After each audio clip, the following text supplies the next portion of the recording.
Hello friends, welcome to scholar link studio. तो आज हम लोग केमिस्ट्री के चैप्टर 3 एटम्स एंड मॉलिक्यूल्स के बारे में पढ़ेंगे।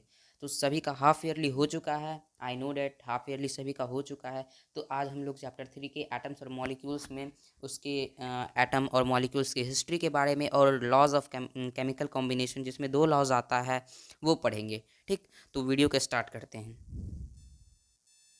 तो history of atoms and molecules. तो एक इंडियन फिलोसोफर थे जिसका नाम था महर्षि कन्नड़।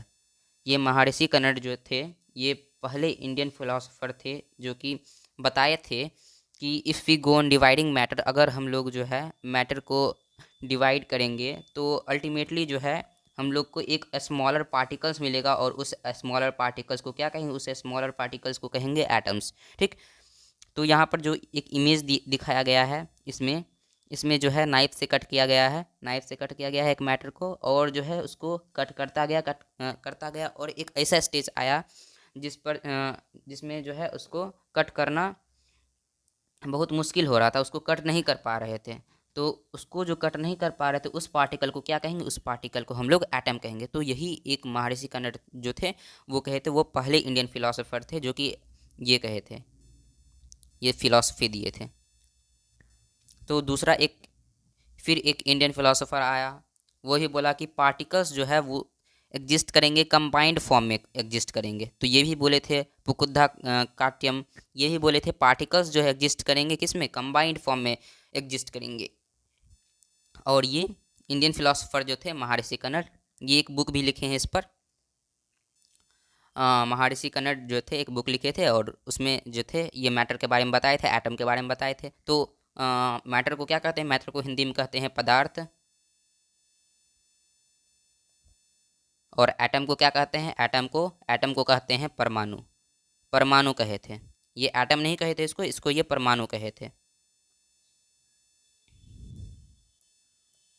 अब जो है अब ग्रीक फिलोसोफर की बात करते हैं। अब ग्रीक फिलोसोफर जो था कौन था, डेमोक्रेटस था और लुइसपस था। ये ग्रीक फिलोसोफर थे और उसी इरा में, उसी सेंचुरी में जो थे ये, at the end of 18th century, ये बताए थे कि ये भी वही बताए थे महर्षि कन्नड़ जो बताए थे कि if we go on dividing matter at the stage will particle obtained cannot be divided further. तो और एक स्टेज आएगा जिस पर जो है पार्टिकल को हम लोग डिवाइड नहीं कर सकते हैं। तो ये डेमोक्रेटस और लुइसपीस ने कहा था। डेमोक्रेटस जो था इस पार्टिकल को एटम्स कहा था। एटम्स का मतलब हुआ इंडिविजिबल। इंडिविजिबल का मतलब क्या हुआ, इंडिविजिबल का मतलब हुआ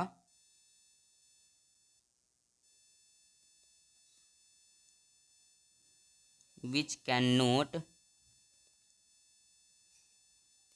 divided further. Okay, which can not be divided further, उसको क्या कहेंगे, इंडिविजुअल। जो अब डिवाइड नहीं हो सकता है उसको इंडिविजिबल कहेंगे। तो उसी को डेमोक्रेटस ने कहा था एटम।